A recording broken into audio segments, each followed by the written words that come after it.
Students, आज हम ampere के परिपथीय नियम के दूसरे अनुप्रयोग का अध्ययन करेंगे।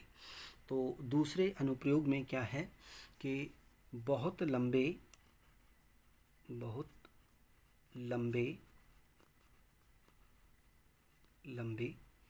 बेलनाकार धारावाही चालक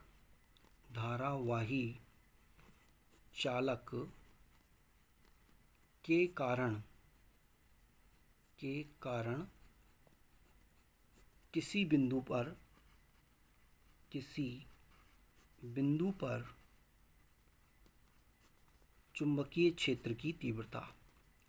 चुंबकीय क्षेत्र की तीव्रता। राइट स्टूडेंट्स, तो ये हमें डिटरमाइन करना है कि बहुत लंबे बेलनाकार धारावाही चालक के कारण किसी बिंदु पर चुंबकीय क्षेत्र की तीव्रता। तो क्या है स्टूडेंट, ये हमारे पास में एक बहुत लंबा धारावाही चालक है। राइट, ये धारावाही चालक है और इसकी हमें जो है वो त्रिज्या दे रखी है। ये त्रिज्या है कैपिटल आर। राइट, ये कैपिटल आर इसकी त्रिज्या दे रखी है और इसके संपूर्ण अनुप्रस्थ काट में एक समान रूप से जो है वो धारा आई प्रवाहित हो रही है। ये धारा जो है वो यहाँ इस तरीके से प्रवाहित हो रही है। ये धारा का मान जो है वो आई है, इसके पूरे अनुप्रस्थ काट के क्षेत्रफल से जो प्रवाहित हो रही है धारा। तो इसके कारण किसी बिंदु पर हमें चुंबकीय क्षेत्र की तीव्रता निकालनी है।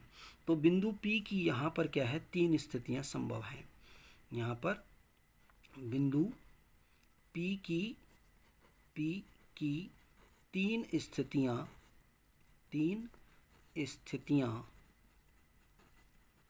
संभव हैं। ये संभव स्थितियां हैं वो क्या हैं? पहला, बिंदु P जो है, बिंदु P बेलन के बाहर है, यानी कि यहाँ पर, जैसा कि मैंने यहाँ पर दिखाया है, ये एक स्थिति है, इसकी दूरी r दे रखी है। दूसरा क्या है, बिंदु P बेलन की सतह पर है,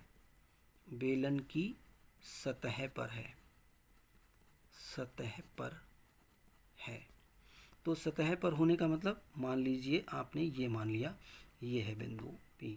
तो इस स्थिति में जो स्मॉल r है वो कैपिटल R के बराबर होगा, यानी यहाँ पर जो स्मॉल r है वो ग्रेटर देन होगा कैपिटल R। यहाँ पर क्या होगा, स्मॉल r बराबर होगा कैपिटल R के।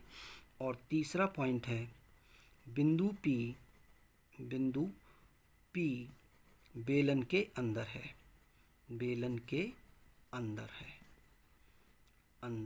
है, तो अंदर होने की स्थिति में जो स्मॉल r होगा इसका मान कम होगा कैपिटल R से, यानी कि मैंने मान लिया कि बिंदु P ये यहाँ है, तो ये डिस्टेंस है स्मॉल r। तो इन बिंदुओं पर हमें चुंबकीय क्षेत्र की तीव्रता की गणना करनी है। तो पहला हम पॉइंट ले लेते हैं कि ये हम मानते हैं कि इसकी अनुप्रस्थ काट का क्षेत्रफल है A। तो पहला हम यहाँ पर लेते हैं कि बिंदु P बेलन के बाहर स्थित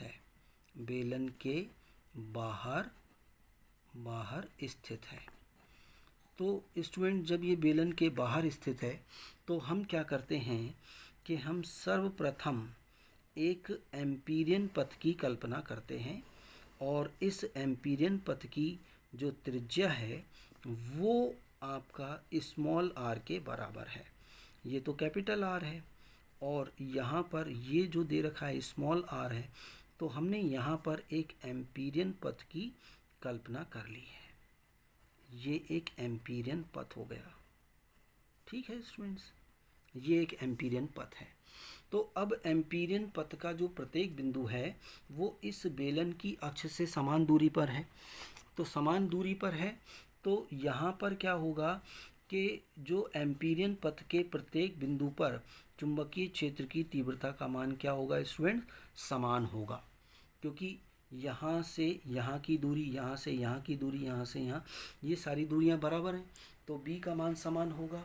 तो इस स्थिति में एम्पियर के परिपथीय नियम से यहाँ हम डायरेक्टली लगा सकते हैं कि एम्पियर के परिपथीय नियम से, परिपथीय नियम से हमने यहाँ पर लगा दिया। तो परिपथीय नियम से क्या होगा, v डॉट डी एल ये बराबर क्या होगा, म्यू नॉट आई के बराबर होगा, क्योंकि ये एम्पियर का परिपथीय नियम है। इसको हम सरल करके लिख सकते हैं b डी एल कॉस, यहाँ पर थीटा होगा 0 degree equal to mu naught I. तो हम इसको इस तरीके से लिख सकते हैं, b कांस्टेंट है, बाहर हो गया, डी एल ये बराबर म्यू नॉट आई। और ये टर्म हमें मालूम है, ये इस एम्पीरियन पथ की परिधि है, तो ये b और ये परिधि कितनी हो गई, 2 पाई r। तो इसका मतलब यहाँ से हम b का मान निकाल सकते हैं, यानी b बराबर क्या हो जाएगा, mu naught I upon 2 pi r के बराबर होगा। तो जो बिंदु P जो इस बेलन के बाहर है, वहाँ पर चुंबकीय क्षेत्र की तीव्रता स्टूडेंट्स क्या आ जाएगी, b equal to mu naught I upon 2 pi r। अच्छा, दूसरे केस में क्या होगा कि बिंदु P जो है, बिंदु P बेलन की सतह पर है, बेलन की सतह पर है, तब इस स्थिति में स्टूडेंट क्या होगा, जो आपके पास में स्मॉल r है वो बराबर होगा कैपिटल R के। तो इस स्थिति में जो b का मान है, b बराबर क्या हो जाएगा, mu naught I upon 2 pi capital R, ये इसके बराबर हो जाएगा। राइट स्टूडेंट, तो ये हमारे पास में इसका दूसरा एक्सप्रेशन आ गया। अब तीसरे केस में क्या है कि आपके पास में बिंदु P जो है, बिंदु P बेलन के बाहर स्थित है, तीसरा पॉइंट बिंदु P बेलन के अंदर स्थित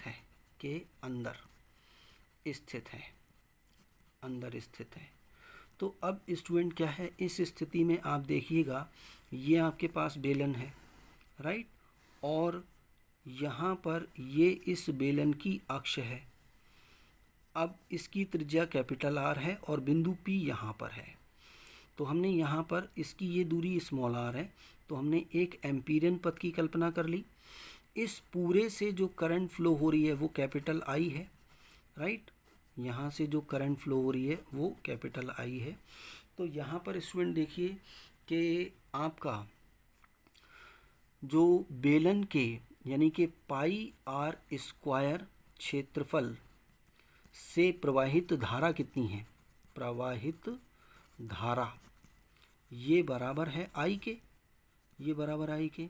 तो इकाई क्षेत्रफल से प्रवाहित धारा, इकाई क्षेत्रफल से प्रवाहित धारा कितनी हो जाएगी, I upon pi R square, right, pi R square.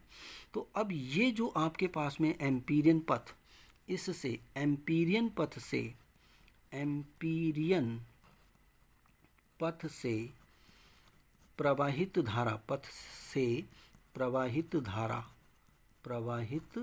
धारा इसका मान अगर आप निकालेंगे तो I डैश बराबर क्या होगा भाई, I upon pi R square, इकाई क्षेत्रफल से प्रवाहित धारा इंटू क्षेत्रफल कितना है, पाई R स्क्वायर।